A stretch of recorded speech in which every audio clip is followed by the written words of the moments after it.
You've been thunderstruck.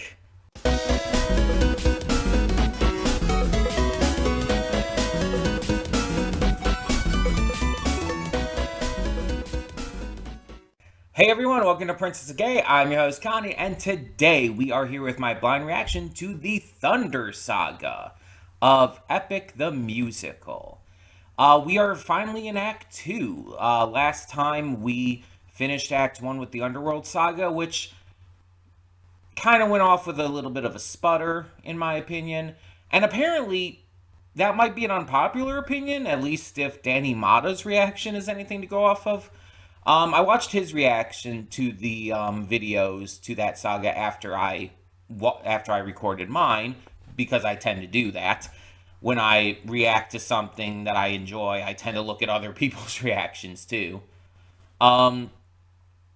And he really liked the Underworld Saga, and he thought it ended on like this really epic note, pun intended, with the entire thing going on with Odysseus and like basically turning to the dark side, embracing his warrior nature over his humanity. And he thought this was like really cool, really epic, a really strong way to end things. And I just kind of like narratively, sure. But in terms of like the visuals of the animatics, and I don't remember if the animatics he watched were exactly the same ones as mine. But I think the last one might have been, which I think was just called Monster or something like that. I think the last one might have been, and it's just like the visuals like were okay. And that was my kind of big thing. It's like the songs are fine. They're not my favorite songs, but they're fine. Narratively, it's fine because, you know, it's just the Odyssey. But it's like the visuals of the animatics for being the end of Act 1, it just felt kind of meh to me. Like, we've had animatics with better and more interesting visuals in any other saga. Even just the Circe saga from just before that. And so it's like, I just feel like it just kind of didn't do much with that. At least not to the degree that I would have hoped for something as big as it should have been. It's like there were a couple cool ideas there, but it's like it didn't commit to it enough for me. And I'm not saying that the animatics were bad because of this. I'm not saying that they were poorly drawn, because they absolutely weren't. I want to make it clear, I'm not hating on the animatic makers. I just feel like it didn't feel like the ending of an act. It just felt like the end of any standard saga. If you told me that was the end of Act 1 of the entire thing, it's like, I honestly wouldn't believe you. But, yeah, it's just, I feel like there could have been more oomph to it. That's all I'm saying. But like I said, today we are getting to the Thunder Saga, and we have another set here. In fact, this is the longest saga since the Troy Saga. All the others have had like 3 to 4 songs each. The Troy Saga and now this one are the only ones so far that have had 5. And so that's really interesting. So the songs we have and the animatics.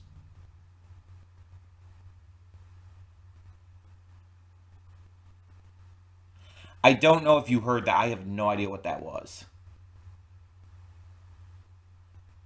It's like I was in the middle of talking and it was just like, I don't know, it didn't sound like a firework. As I was saying, though, the animatics and the songs we have Suffering. The animatic is by Gigi, who we've seen plenty of times on this channel. We have Different Beast from Ximena, Natzel. We've seen them before. We have Scylla from Krieo. Yeah, Krieo. I think that might be a new one. Riley G gives us Mutiny. And then Duvetbox for Thunderbringer. So we have all different ones this time. There's no repeats. Krieo Riley G and Duvetbox, I think, are all new, but I might be wrong about that. But Ximena, Natzel, and Gigi we have seen before. I'm very curious as to what these are going to be. Um, because I remember certain parts of this, and obviously with the Thunder Saga, we know what's coming. But I don't remember everything. So it's going to be interesting to kind of get reacquainted. I've talked about this before, but it's like there's certain parts of the Odyssey I remember more than others. It's been a long time since I've read it. So it's one of those cases where I'm not going to remember everything. Though there is a movie that's being made that I think is set to come out next year, I want to say. With Tom Holland and Zendaya and so many others, and it's like that's gonna be pretty cool. It has like this huge star-studded cast, and it's like it's probably gonna be a really big, epic movie. So excited for that and hope it does well. But in the meantime, let's just get into this reaction and see what these have in store for us. Hold up just a sec. Before you click that link down in the description below to get to today's video, I want to remind you of all the awesome content we have both on this channel and the Princess of Gaming channel. Let's check it out.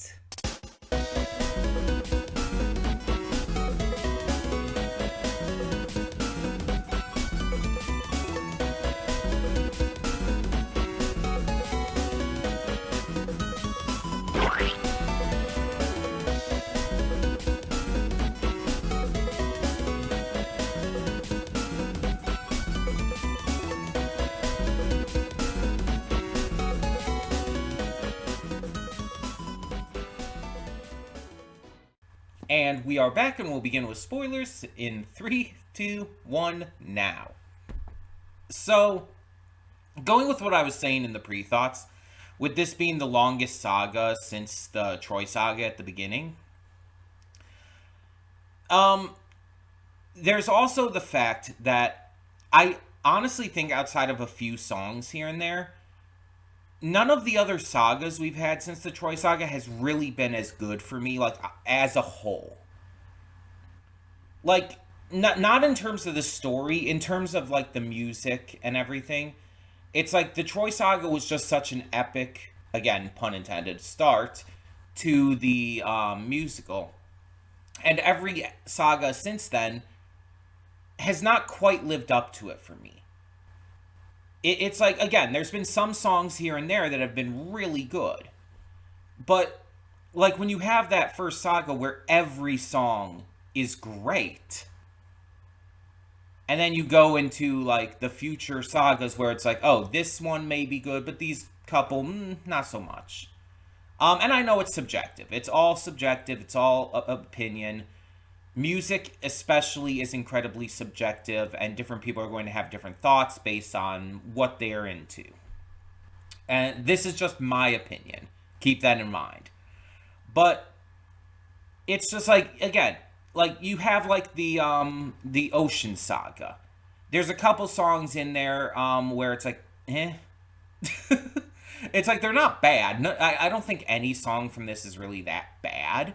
But, like, comparative to others, they're not great either. But then you have the Poseidon song. Why can't I think of the name of it? Hold on. I have the playlist still up here. Ruthlessness. You have Ruthlessness, and it's like, this song's fucking amazing. Why couldn't the other ones in this saga be this good? Why isn't Storm this good? Why isn't Luck Runs Out this good? And it's, again, it's all subjective, but this is how I kind of viewed it. And then, like, even, like, with the Cersei saga, which I did really like, it's like, I like a couple of them, but, like, Wouldn't You Like stands so far above the rest, and, like, Done For and There Are Other Ways, it's like, they're good, but that's it, they're just kind of good.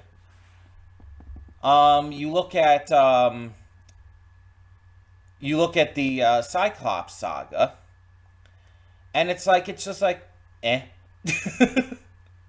It's like none of the songs there really stand out for me as being like super amazing. And then, of course, going to last week with the Underworld saga. And just in terms of the songs for those three, it's just like none of them really hit me that hard. None of them were like really did it for me. And I'm bringing all this up because I think that this was the best saga since the Troy saga, since the first one, in terms of the music. Not in terms of the animatics specifically, but in terms of the music, this was the best since the Troy saga. Every song here was good. Every song I think like really worked and really kept my attention, really like just progressively examined Odysseus's state of mind in all of this and his continued downfall. Because like the Odyssey is not just about Odysseus trying to get home, it's also about his corruption as a person. It's about Odysseus, this heroic general of war, this like good person who throughout his journey is forced to continuously do bad, is forced to continuously do these things that he doesn't want to do, but because of the circumstances, he's not really given a choice that's that much better, that would, cause a better overall outcome. That's the word I was trying to think of. And it starts, funny enough, with Zeus. Zeus forces him to kill Hector's child, literally telling him, if you don't kill him, I will make sure that he comes back and kills you and everyone you love. Even if you try to raise him in a way that he wouldn't naturally do that, I will make sure to tell him what you did. Literally, it basically comes down to fuck the gods, fuck the Greek gods. They're so fucking terrible and just honestly kind of fucking evil. Zeus was literally saying in that at the beginning of the musical and everything, it's like Odysseus was like, if I could raise him to where he would never know, to where he would be loved, and Zeus is like, well, I'll tell him. I'll just fucking tell him and make sure he seeks his revenge against you. It's like, I will make sure that he kills you and your family if you don't kill him. It's such a manipulative bullshit idea. Because it's like, oh, this prophecy says he'll do this. And it's like, Odysseus is like, okay, but if I do this, it won't happen. It's like, Zeus is like, well, then I'll just make it happen myself. It's like, fuck you. Like, come on. That is entirely on Zeus as the bad guy. But it's also fucking Zeus, to be fair. So Odysseus then, of course, he like tries to be safe and everything, but like the people around him and the circumstances around him like keep leading him into bad decisions. As much as I don't want to say it, Polites' entire open hand policy was maybe not the best idea. It's like, I get the idea of wanting to be nice and everything, but it's like you gotta have some level of caution. And Polites' idealism is kind of what led to them being attacked and a bunch of their men being killed by Polyphemus. And then with everything that happened, especially Polites dying, you also have Odysseus like getting angry and his pride and hubris getting the better of him because of that, and bragging about who he is to Polyphemus, which, caused him to reach out to his daddy, Poseidon. That caused shit with that. And it's just like, things kept getting worse. It kept piling up on each other. And then Odysseus hears this prophecy in the underworld. It's like, oh, the man who gets home won't be the same one who left and everything. You're going to be a different man. He's basically just telling Odysseus, it's like, you're not going to come home the same person you were when you left. You're going to be fucked up and everything. And Odysseus is like, bet. Let's do that. Because it's so stupid. It's like Odysseus is just like, I'm going to make sure I come home a different person. I'm going to make sure that I start being ruthless like Poseidon's song told me. And come home as an asshole and everything, and not be the same person that, Penelope fell in love with and everything. And it's just like, my God, you are dumb. For such a smart man, a genuinely smart person, he can be super fucking dumb. And choosing to embrace ruthlessness here just because he didn't want to hurt his chances of getting back any further, to the point where he continues his downfall. He leads them through Scylla's territory, and then instead of fighting back, chooses to just run, which he knows will cause Scylla to kill a bunch of his men. And then when Zeus, offers him the choice, it's like, okay, someone's dying here. It's either you or all of the rest of your men. He's like, kill them. I mean, he struggles with it to a degree, but it's like there was no question about what he would choose at this point. With, he's doing everything he can to get home, and he is at this point willing to risk the rest of his men. Because that's who he's become. He's gone from someone who wanted to try and protect every man on all of his ships and everything, all 600 men. He wanted to protect and save all of them and get everybody home. And his selfishness took over. And yeah, you could say there's a lot that led to that, with all the deaths and everything, with seeing his mother's spirit in the underworld, his just continuous desire to get back to Penelope and Telemachus. It was always going to lead to him losing his mind more and more, because it's been 12 years since he left. It's been a couple years since they left Troy. He's desperate. He's scared, and he's letting that control him. And that's the point of this saga. This saga shows Odysseus' downfall. It is the corruption saga. That would be another great way to name it. The Thunder Saga is pretty cool because it ends with Zeus and everything. But I think the Corruption Saga would be another great idea for a name for this, because that's what it's showcasing. Odysseus going from being this smart, strategic, and caring leader to a ruthless general whose only goal is to get him home. Not anyone else, him. He wants to see his wife and son so bad that he's willing to sacrifice everything for it. That's what this saga is about. And I think even within the saga, it kind of shows his degradation. In Suffering and Different Beast, he has his crew work with him and everything. They're capturing the sirens and killing them, all because he's not putting up with this shit anymore. But he and his men are working together still.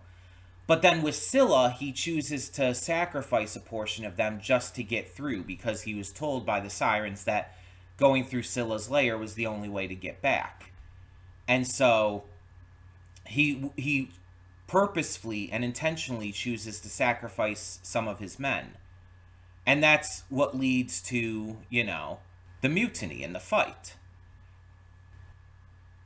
And like I said, there is a certain irony behind it, because Eurylochus had campaigned for leaving people behind before and stuff. Again with Circe. He was never as nice and caring as Odysseus or Polites. But this is a bit too far. When you're sailing with a crew, the captain is the one person you need to be able to trust the most. The captain is leading you. If you can't trust the captain, the entire ship falls apart. And so Eurylochus and the rest of the crew turn on him. And they eventually reach Apollo's island and try to kill his immortal cows, and that just leads to Zeus coming in to dole out some good old-fashioned punishment, to bring the thunder. And again, Odysseus chooses to sacrifice the rest of his crew, including one of his best friends, his remaining best friend. All for the purpose of getting home. All for the purpose of seeing his wife again. He puts his own needs above the needs of others, and that is the culmination of his corruption within this saga. It is the culmination of his downfall. Him sacrificing the rest of his crew, the crew that he had worked so hard to try and salvage and save, sacrificing them for his own selfish desires. It's narratively excellent.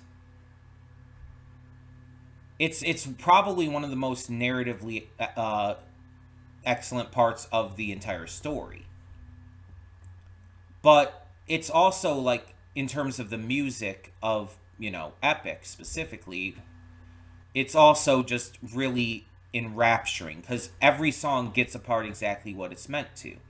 Suffering shows Odysseus very clearly toying with the siren, which feels very unlike him. It gives this eerie feeling, and it's very clear he's not. He's playing along for the sake of taking them out.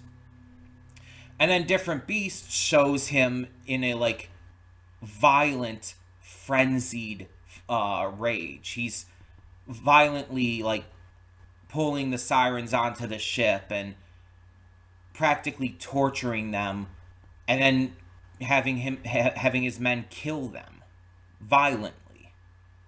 It shows his darkest side. Scylla shows that he's willing to make these sacrifices. And the song reflects kind of a little bit of the sorrow, but also fear of that.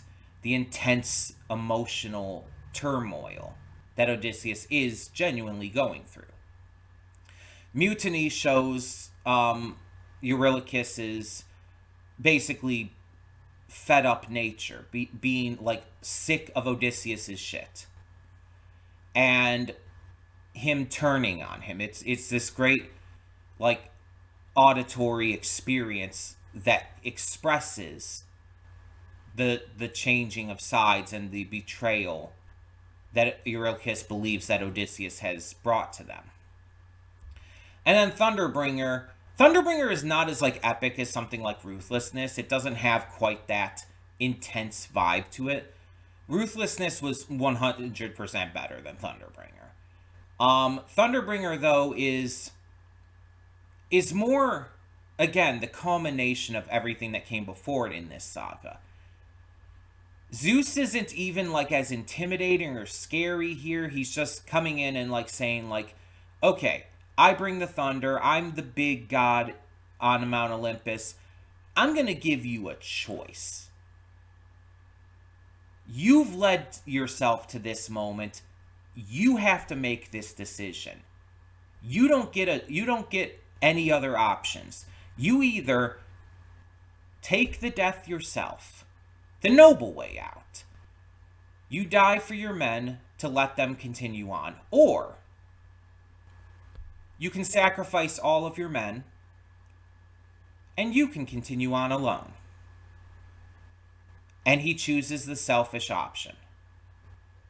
He chooses to have Zeus kill all of the rest of his men, just for the chance of getting home. That's still not even guaranteed, by the way. He does this because he just doesn't care anymore about anything other than him getting home. He's lost hope.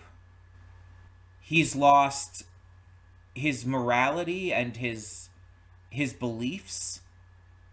He has literally nothing else left but to get home. And again, this shows how far he's fallen, and how this prophecy that he heard in the underworld is just being self-fulfilled by himself now. He's leading himself right into the prophecy he thinks he's trying to avoid by doing this, but it's literally just coming true before his eyes. And there's a sadness to it for sure. But also you kind of feel like wanting to slap him upside the head, and it's like, you're being a fucking moron, you dumbass. Like, you're kind of angry at him. You're kind of like, just, you want to beat the shit out of him. But that wouldn't necessarily help anything either.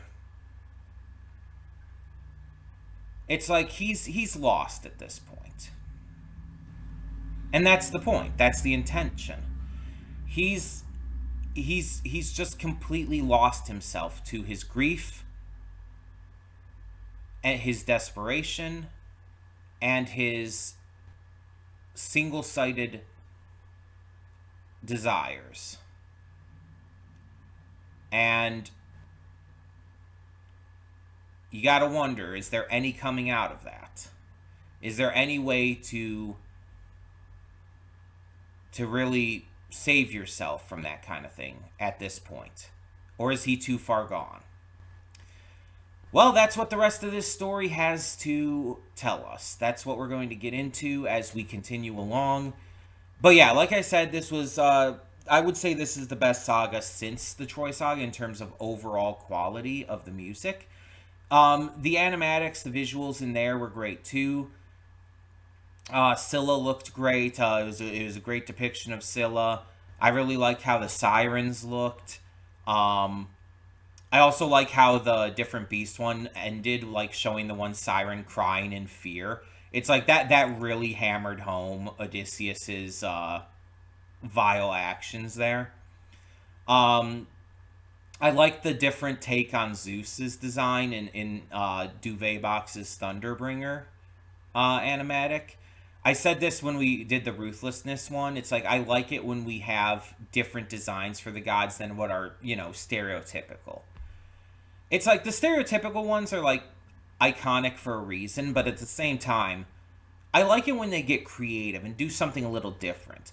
Even going back to Polyphemus, when we had, like, that kind of nightmarish, like, Stranger Things-esque version of it, instead of just being a giant, one-eyed, bald man, sometimes with a beard. It's like, no, instead it was this giant monster. It wasn't just a giant man. And I love that kind of, like, creativity that some of these artists can put into these animatics. I like this interpretation of Zeus, like having like a smaller beard and being leaner than Zeus is typically portrayed, and just like kind of having this like cool energy, but also a little bit of fuckboy energy. It's like that fits Zeus, I feel. Yeah, I really liked it. But either way, tell me in the comments below, what did you think of the Thunder Saga for Epic the Musical? And yeah, we will continue this on probably in a couple weeks as normal. So look out for that. And for now, I'm Connie and I'm signing off. See y'all next time.